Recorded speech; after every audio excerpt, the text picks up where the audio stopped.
एक विज्ञापन की टैगलाइन है, दाग अच्छे हैं क्योंकि दाग धोने वाला वॉशिंग पाउडर है। सत्ता में मंत्रियों के दाग भी अच्छे इसीलिए मान लिए जाते हैं क्योंकि लोकतंत्र के लापतागंज में जाति के साबुन, दबंगई के पाउडर, बाहुबल की वॉशिंग मशीन से धुलकर वोट की सफेदी हासिल हो जाती। जनता अपराध देखना भूल जाती है, जाति देखने लगती है। बिहार में जब भी मंत्रिमंडल बनता है, कभी ऐसा नहीं हुआ कि चर्चा इस बात की हो कि फला मंत्री कितने अनुभवी हैं, कितने शिक्षित हैं, कितने संवेदनशील हैं। चर्चा यही होती है कि जाति क्या है और अपराध के केस कितने हैं।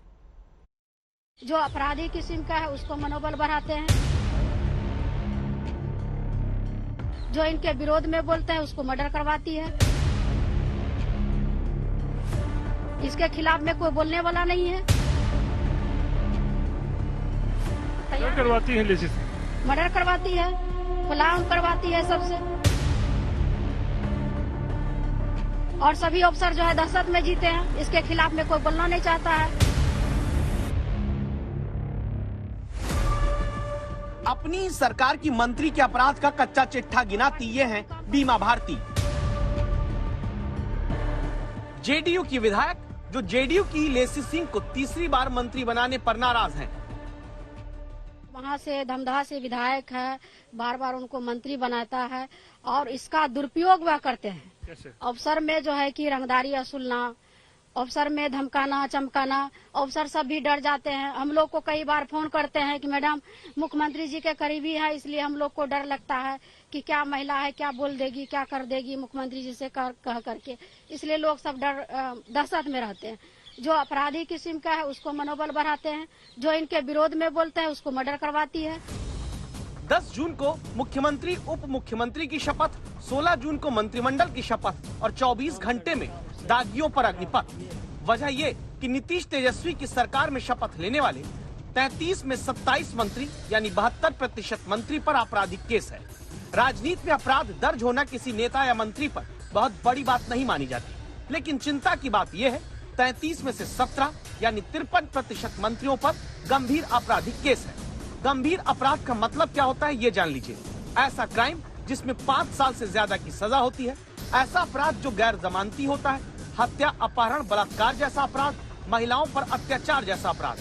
ऐसे गंभीर अपराधों में देखें तो नीतीश की सरकार में लालू तेजस्वी के आरजेडी से 17 मंत्री बने, जिसमें 88% यानी 15 मंत्रियों पर आपराधिक केस है और 11 मंत्रियों पर गंभीर अपराध। उन्हीं में से एक है अपहरण के आरोपी और कानून मंत्री बने कार्तिकेय सिंह।